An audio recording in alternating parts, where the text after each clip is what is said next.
Hello and welcome back once again.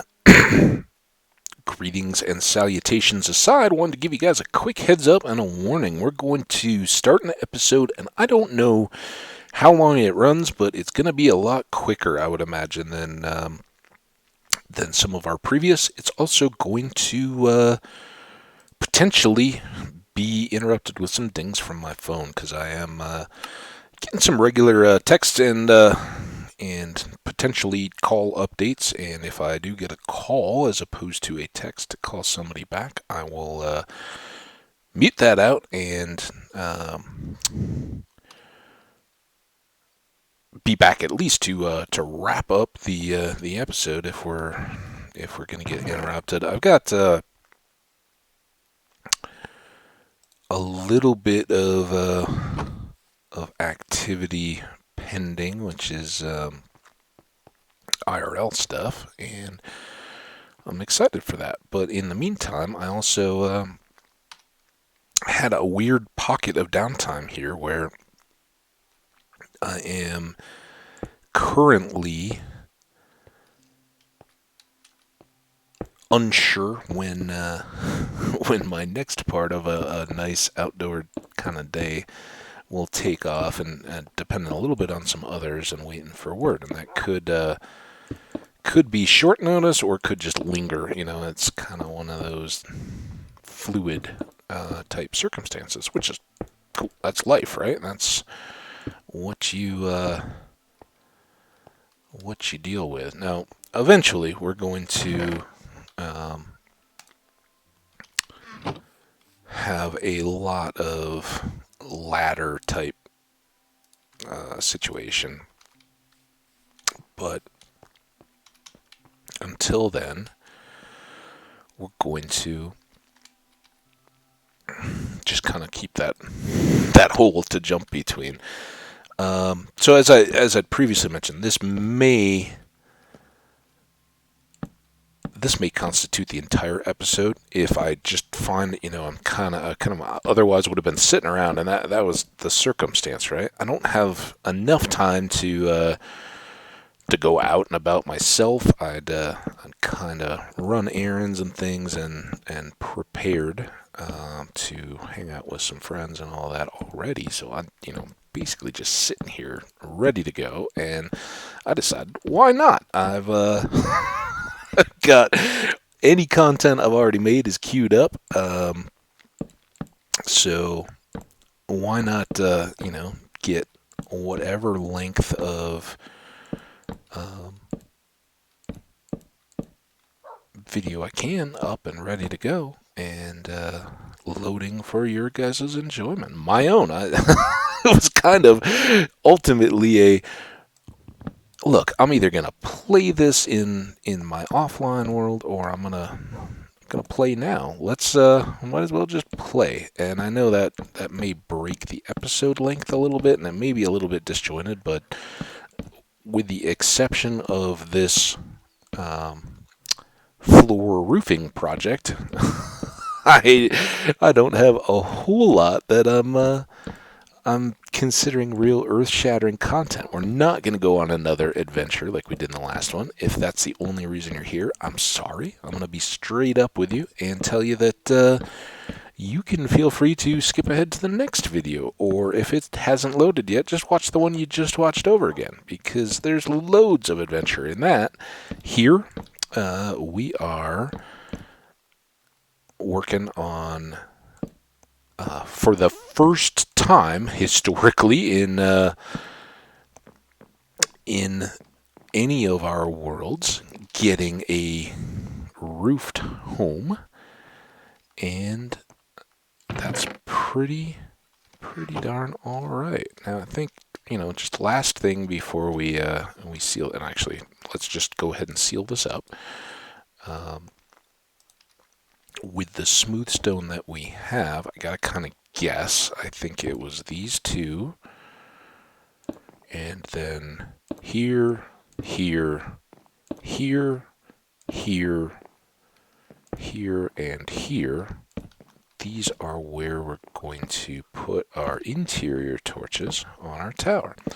Exterior torches won't matter at all, and we'll have to figure out something about the light in the middle of this. Again, I think the tower is going to go up another 2 courses here. We'll do another floor, and then we'll have some kind of ramparty battlement type stuff up around the upper edge. Maybe even open in the center, where it's kind of just a ringed. I think enclosed, but maybe with some windows in this level.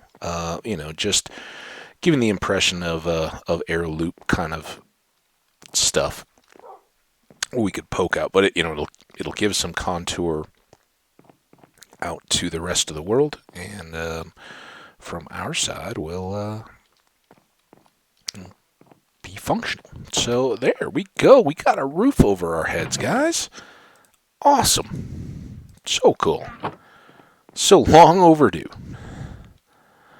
All right, so here you go. One of the things to be aware of when you're doing building projects of any kind, and I'm going to just kind of hook myself off the top here, bounce here. I just want to get these couple pieces stowed away, and then we'll just make sure we have shut doors as we come back around and go into our little tower house.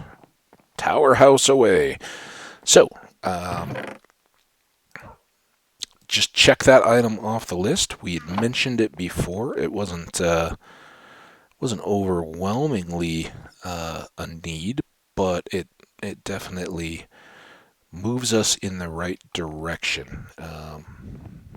As I'd previously mentioned, I'd like to keep us picking away at progress. And to do that, we need more sandstone. That's our next big need, and we're going to have a lot of it. As I said, I think, and we'll have to do some for sciencing. We may have time to do that in this episode, but I do think I'm just stopping mid-thing to check and make sure that there's no slide or anything up. I'm totally now paranoid, and maybe at some point I will gain the confidence to not annoy you guys with it, but I'm now totally paranoid and watching for any mistakes in the recording process, especially this kind of just inspired, informal, hey, let's have a session, since we're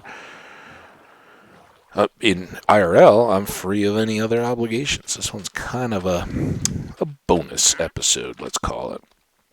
So, we got shovels. We're basically right back to where we were when the wandering merchant distracted us with jungle saplings. So I think at this point we're going to abandon the 2-wide. Our headland is certainly established and out there. We're going to end up with a lot of sand out of these strips, but hopefully we'll get to the point where we're digging down to more substantial sandstone. Clearly we can get right here and begin, and I'll push in this direction, but we're also going to want to, to the extent our shovels last, let's trade them right now. We're also going to want to keep going back that way and, just kind of first expose the sandstone and then mine that up. So this is pure quarry work, right? We're just exposing to the open air and leveling off what's around to keep going down to the construction grade materials that we want. Here in the Denver area, the main highway that goes up into the mountains is Interstate 70. It goes all the way across the country for people that may not be familiar with American roads. We have interstates, an interstate system, which it was kind of begun in the, I think, lead up to World War II. It may have directly come out of the the WPA, which was the Work Projects America, I believe, in the Franklin Delano Roosevelt's New Deal attempts to limit the impact of the Great Depression. So his plan was that people needed jobs. The government could best serve the people by stimulating the economy. There had been all these efforts to artificially increase supply, and I think those persisted. These were simultaneous type efforts. They weren't being done in a vacuum. But in addition to trying to do economic acts that would help the economy get going again, they were also trying to, hey, what are projects that the federal government can pay for that'll have some use, but may not, private industry either can't or wouldn't be inclined to do. And a lot of our national parks, a lot of scenic byways, and other type of roads, the Hoover Dam and other hydroelectric dams were built during that period. Large-scale government projects where a large workforce could be employed, and because people were desperate to help here in the southwestern United States, people would travel and live in camps in fairly remote areas. I should have combined those. I was meaning to. In fairly remote areas, but they would do so because they could earn a wage while they were there. And there's lots of from the period writings of people that lived and worked in those, and how fortunate they felt to be afforded that opportunity, and how memorable those times were. A lot of these were young people. They were the growing up children that would have gone out looking for work, and instead volunteered for some of these projects. And it was wonderful to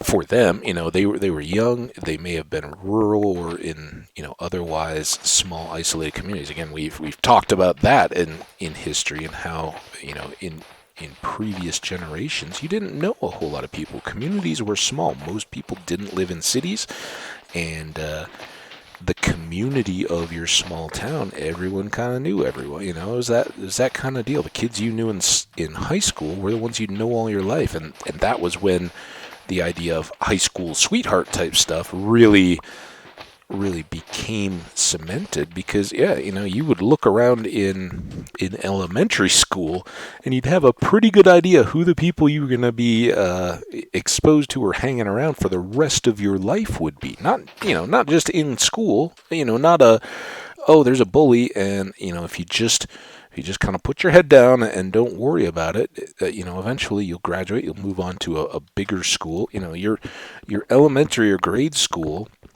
your middle school, your high school, those, aside from the people that would drop out, because it wasn't as expected that people would graduate from high school, and those people would, a significant portion of your peers would leave school before they'd reached adulthood, but by and large, you wouldn't get a whole lot of new people added to the mix. So, by the time you're in high school, you're basically just looking at a larger, a reduced pool of the same people you've known, your peers, all your life. So high school sweetheart was kind of natural, because odds were you wouldn't necessarily, if you were a farmer or a merchant or something like that, if you were deciding that you were going to go out into the world and pursue a career, you very likely would meet other people, but by and large, if you lived in a small town and planned to stay, you already knew who were the people that you got along with well and who you didn't. So there's a very significant portion of time where people were. I'm trying to see if we have full stacks of sandstone. We got a 53. Is that the only sandstone we got? No, wait. Okay, let's cook that one. Let's craft some more sandstone. Sandstone. Sandstone. Speech is fun. Okay, cut. No. Sandstone. Yes. Thank you. How about some more? Cool. All right. So now we got stocks of them, and we have 2 more furnaces now. And we'll just go ahead and, again, well, you know what? Maybe we won't. Let's not blast through all our coal because, as I've said, and we have to kind of manage this a little more than I'd like. Let's keep a few of these for science. Let's start a kind of a sandstone pile. As I said, I really in stream and off, my thought is that we're going to stick with the regular sandstone. We can make walls, so just like that, I think our farms, are like our buildings here, are all going to be made of that same natural building material. I think that'll be pretty cool. We'll want more smooth to continue our tower and our walls and all those kind of things, but you wouldn't use the fine finished stone to, make a fence around your fields. That's that's the stuff you're going to build your house out of instead. So I think that will be pretty good. Now, really, we're just ultimately back here for more tools. I guess that stick came from probably some dead brush that we broke in the course of our digging. But, I'm content to kind of use what the game gives us. We'll maybe expand our shovels just a bit. The 2 went a little quicker than I would have hoped. And if we do just a slightly better job at combining the ones as they experience wear. Looks like we're close enough to sleepy time. Let's go up on what's currently our deck. Watch the sunset. So, for those who may not have seen past things, and I haven't been entirely sure how it's all going to play out, we can level a lot of this. We can fill in parts of that bay and spread kind of out, maybe horizontally beyond the tree, and make our fields go the breadth of that, and then scatter in our animals around here. I don't know. I was seeing. I've mentioned several times that I've always enjoyed the videos of Paul Soares Jr. or Paulie Jr. or PSJ, whatever he's currently using, but Paul Soares Jr. has long been a YouTube content creator around Minecraft, and I saw in there in one of his recently published videos, he's making a barn attached by sky ramp or skyway to another barn or to his house or something like that. I don't know what.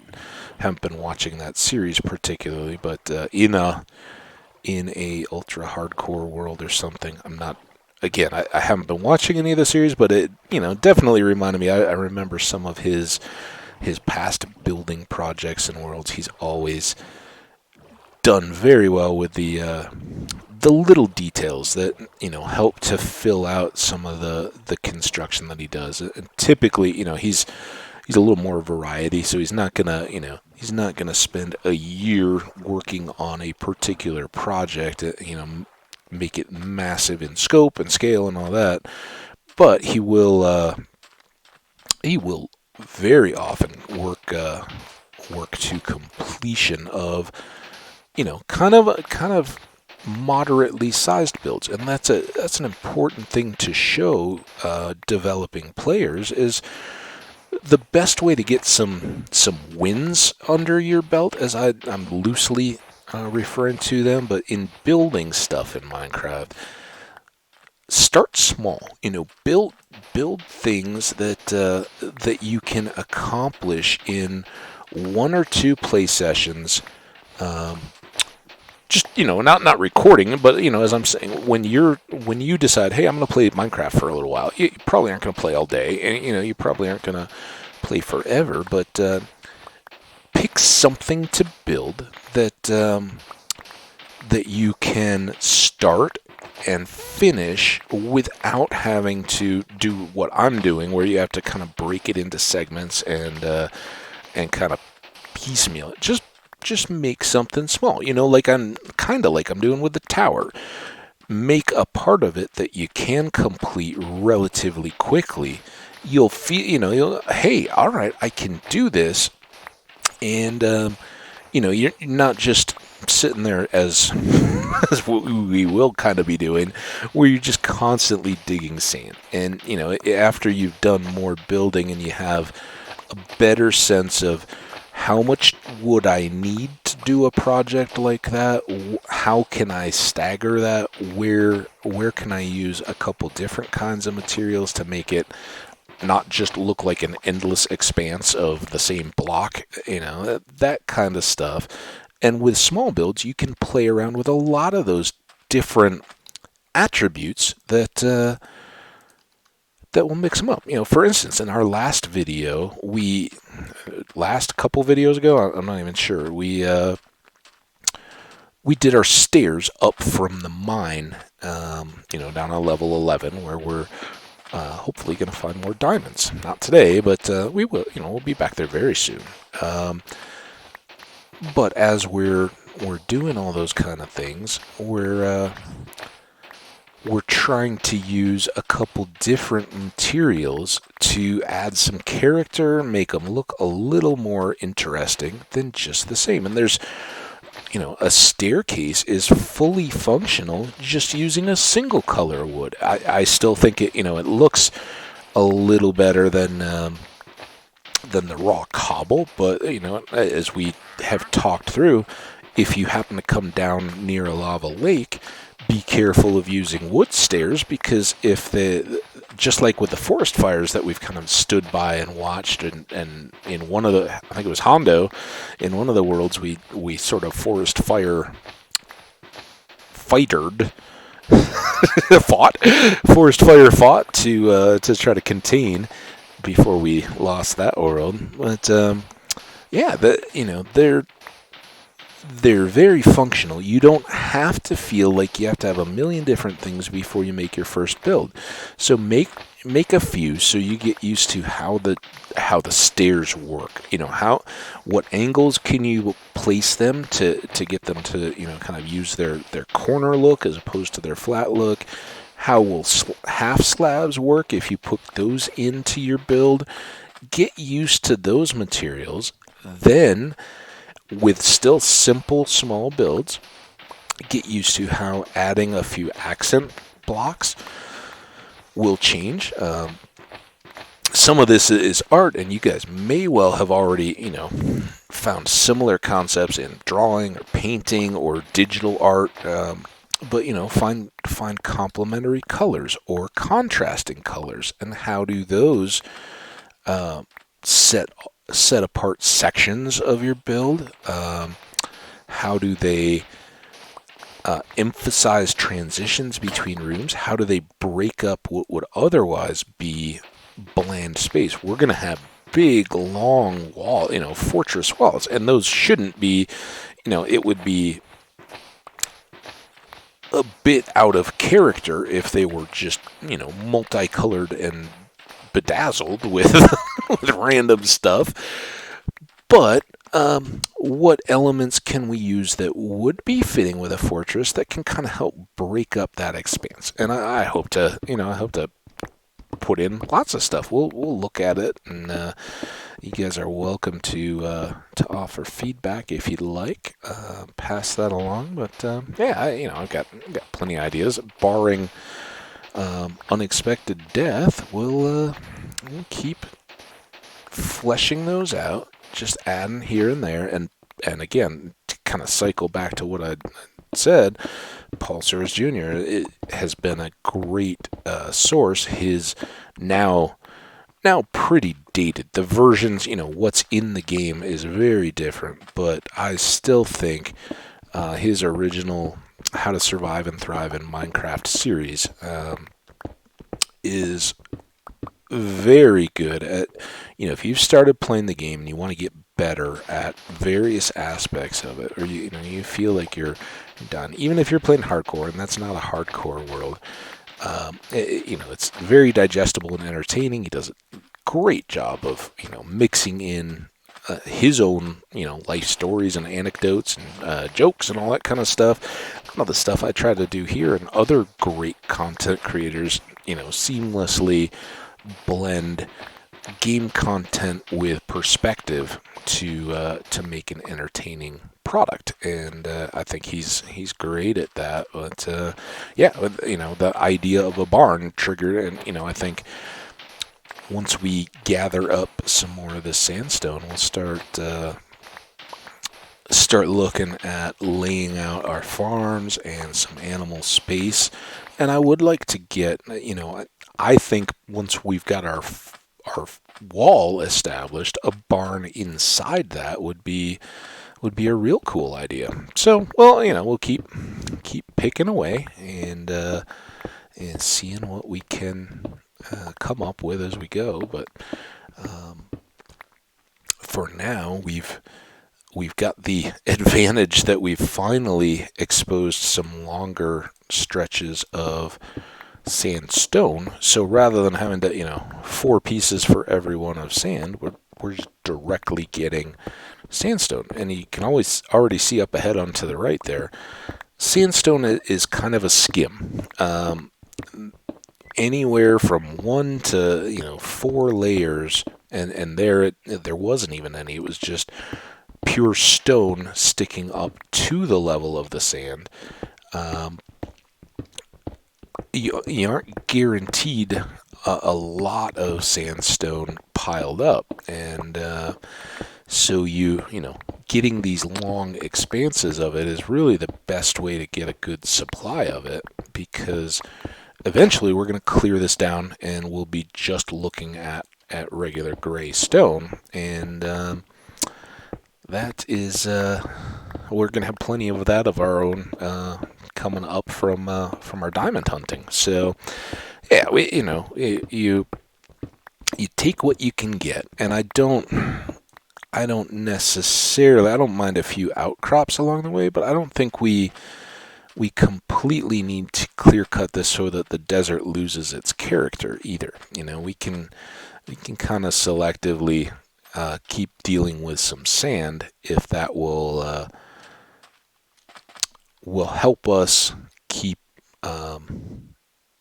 the desert tan, as opposed to just a big gray wasteland. Because we're going to be boating past here, so the intent isn't to gosh, excuse me, hiccups left and right. The intent isn't to just leave a gray pockmarked wasteland here. It's kind of think a preserved desert habitat.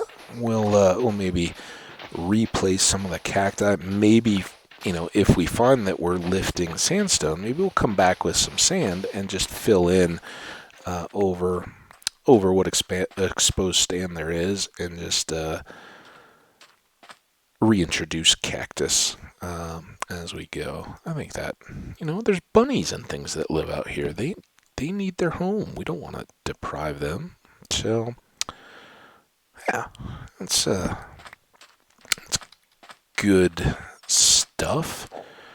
So yeah, here we go. We got 1 shovel left, and we've only used 1 of our picks, so we're doing pretty well tool-wise. Now, here's a question for those of you who have played a lot of Minecraft. Are you the push straight forward and go, or like me, do you kind of back and forth, get a few rows? Personally, I think it depends a little bit on the tools. It also just varies on your style. Once my shovels are fully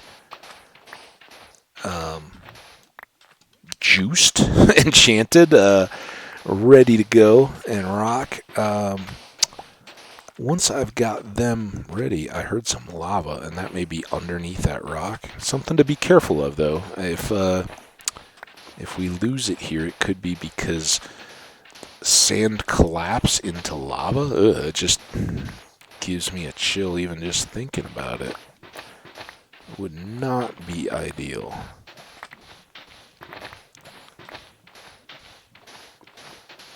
I can hear it. Hear that? And I don't, sand by itself shouldn't just float above lava, but then neither should gravel really, and it does down in the mines. So I don't know. Little bit scary, but hopefully for most of this stretch, now that we're getting the sand out of the way, we'll be able to just pick mine without exposing all rock, and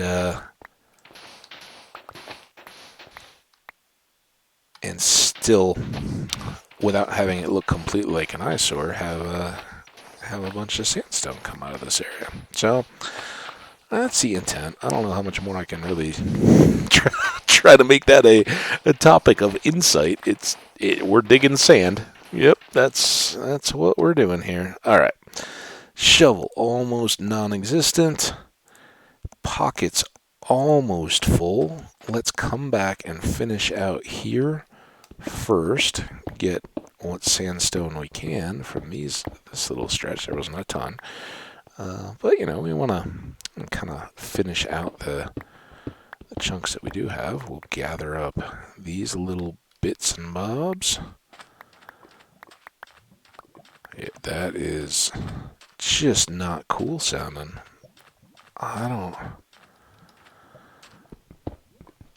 think that's why we're seeing stone up here higher than we would normally expect to. I just have a feeling that's tied into whatever this lava is we're hearing, but I don't know. Not real great that we're picking up. It doesn't hurt. We've already got some cobble. Sandstone, we've already got 30 sand, so not a lot, but maybe we can just push here. I don't know if this is 10 blocks or not. It's 3, 5, 7, 8, so we should not quite be filled up. Pretty close. Let's maybe we'll leave some of this little end too. Maybe we can just trim this back here. Close enough. We didn't even waste our shovel. So all good. Another good little run. This is making use of that nice resource handy by here, and not just being stuck making the gray, and even if it you use some wood in it, the gray and brown early game kind of fort, castle, any of that kind of stuff that becomes so natural because the flow of the game is to send you down low to try to get diamonds, and as a result you end up with all that cobble. Hopefully we can just sit on that and use it later in the game, and in the meantime make use of a lot of this convenient sandstone. So we'll just keep pulling what sand we have down. We'll see. That's got a ways to go because, of course, we're not just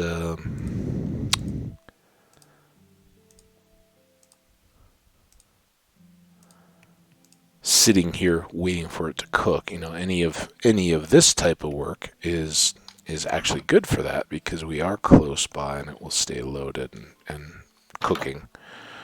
And again, it would be easy and not the worst thing to go ahead and cook a lot of that, but we are a little bit limited on coal still.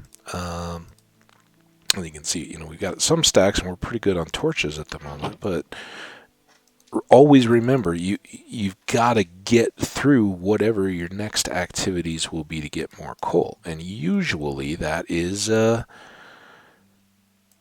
caving. So be aware. That's what your aims are, and keep them going. But now, our next task, I think, even amid the return, and we wouldn't be doing ourselves a disservice if we just kept making loops to the sand. But even in a potentially shortened play session like this one, I don't want to do the same thing over and over and over again. We got a couple. Let's look at grass and dirt as we as we clear ground. Keep it mixed up. This is variety in action. So we'll do the exact same thing, but over here now. And again, I'm the first to appreciate it. The person doing this knows that it's not riveting, but this is when you're looking at a hardcore stream, and it's one where stream or recordings as these are, where you're showing the world play without editing or trimming it down. These are the part, if you're watching this with the hopes of how do people actually succeed in hardcore worlds, the success is very much still open for debate. But this is how you get by, how you get things done. You've got to go get the materials. It's the part of, if it wasn't for that, I wouldn't be playing Minecraft. This idea that if you want to build something, you got to go get the tools to build it. I don't enjoy the creative. It's almost a whole different world.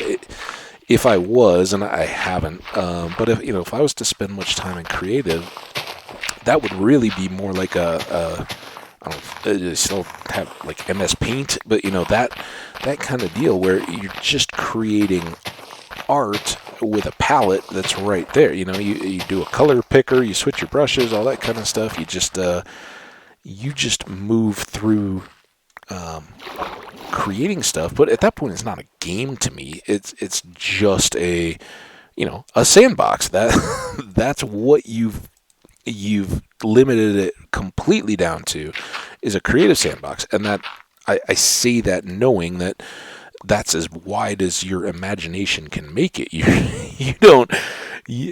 Saying that isn't implying that that's a limiting factor, but for me, it's no longer a game. You're not playing Minecraft. You're using the Minecraft world and block set to create art, and more power to you. As I've already said, some of the time lapses and things, those are amazing and inspirational, and help those of us who play to refine in their world. But the idea that if you're in the other difficulties and things, you pop into creative mode, you materialize or use commands to generate just a few blocks, just to go. As soon as you start doing that, it's over. At that point, if you exist in this world, in the spirit of the game, to survive and make things out of your environment, then you can't pick and choose how that goes. It's a little bit, again, I'm not hating on it. I used it when I was a noob to this game, but it's like the beginner chest or the bonus chests, whatever they call them. You use those as you need to, but once you have, you're really not existing in this, and that's why they're locked in hardcore. For hardcore, you've got to go use the materials of the world to, make your tools and your armor and everything else. I'm stating the obvious here, I guess, but it doesn't make it any less relevant for me. So endure along with me here and understand that for the hardcore player, it's not, oh, I love digging up dirt so much that I need to show this to everybody. It's that having done it and then getting a world that's, established and, hopefully recorded onto video like this, where people can see, hey, remember that world where you had that sandstone fortress and you used the acacia wood for the floors. I just watched that video. It was a long time ago, but it was really cool. You can go, yeah, I remember that. And I remember I had to work hard to get those pieces. So please do, if it's any streamer or recorder, if you've got comments or something, you're not being productive if you just jump in and like a juvenile decide, hey man, this is lame content. It's really boring to just watch you digging up dirt. Well, first of all, they know. That's probably why there's more interesting conversation amid those types of activities, that you understand you've got, other ways to help fill the time as you do a needed task. And these are needed tasks. We gotta get food. Most importantly, we gotta get leather. But we need to produce a community settlement around this fortress that would justify its presence, right? You don't in history and even today, you don't go create an outpost. Nowadays for U.S. folks, I guess for much of Western Europe, we haven't been doing it alone, but for many people's entire lives, you guys have lived in a world where we've been engaged in Afghanistan, in the Middle East, and you don't maintain bases and those kinds of things in an area that's potentially hostile if there's not value in doing it. Now, as what we as a group of nations agree is a modern outlook on the world. The United Nations, at least, but most of the world's countries agree that terrorism is something that we agree is bad. The wanton just killing of people because you don't like the way the world works, or some other people decide to worship God. As a group, we have decided that that's not the way that things get done, and we see a value in trying to prevent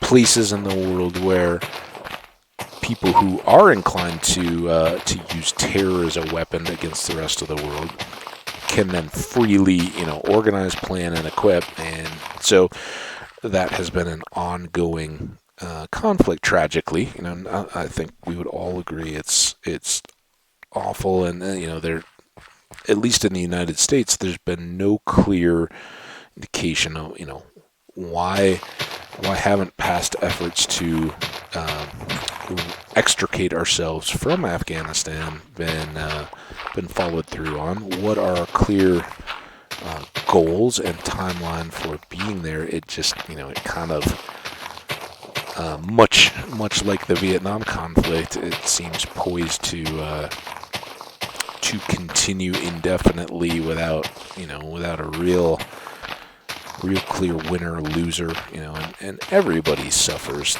Certainly the residents of the country who have always lived there and may not be thrilled to have terrorists or fundamentalist type people in their backyard are victims, because they're put in the impossible situation, as most civilians in war zones are, no matter where they are. You are you are set upon by, what I would consider thugs, or these are the people that become fundamentalists and want to be terrorists and are looking to occupy places where there's not strong local government, and through poverty or otherwise, they can first insert themselves by buying off local leadership, saying, hey, city guy who runs the police and or the local military, whatever, um, if you get access to world news, you may hear that I'm somebody that people would pay you some money. Well, I can assure you that I can pay you right here, and also I know who your family is and everything. It's a little bit of a mob movie kind of deal where those those people don't have a good way out. And when the war ultimately comes to their doorstep, and you have forces that you may agree with in principle, you may not be thrilled to have terrorists, hiding up in the hills above your house, but the people that are holding themselves to a higher standard also aren't going to kill your kids, or kidnap your daughter and sell her to slavery. Okay, bear with me. Got a phone call here. This may wrap us up, but let me mute you for just a moment.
All right. Thanks for your patience and the understanding as advertised. This is going to be it for us. Fortunately, a ding that happened right at the beginning of our recording was the ding that I thought was me being CC'd on a query out to somebody else, and it was actually a response, and I didn't read it because I was spending time with you guys. So all of a sudden, I got the call like, "Hey, did you ever see that? Like, we're kind of up against the time we were maybe going to head out." So that's how these things go a lot of times. Anyway, no harm done, but. We don't have a lot of time to linger here, so I'm just going to quickly put away what goodies we did. Still the hiccups. Still gathered. And kind of flip us back around so that when we next begin, whenever that may be, maybe my tomorrow, um, will not be at a complete loss. Let's go up here, take in the view again. See our now flattened a little bit area beginnings. Oh, that's wonderful. All right. Thanks as always. I'm saying it as I pull it up here, but as you guys hopefully all understand and know, I definitely appreciate the views. I hope you're enjoying them, and would certainly welcome any comments, likes, or just spreading the word that you guys can do to grow that audience. So, thanks again. I know this was a quick one. As advertised, we did get some good progress, and that should break up a little bit of the work that we got to get done. So maybe next time we'll mix it up, get away from shovel work, and find something else. But until then, and as always, I hope you take care of yourselves. Stick your head out the window or the door, get outside and see this wonderful world of real Earth, and yeah, have a blast. We'll see you next time. Bye now.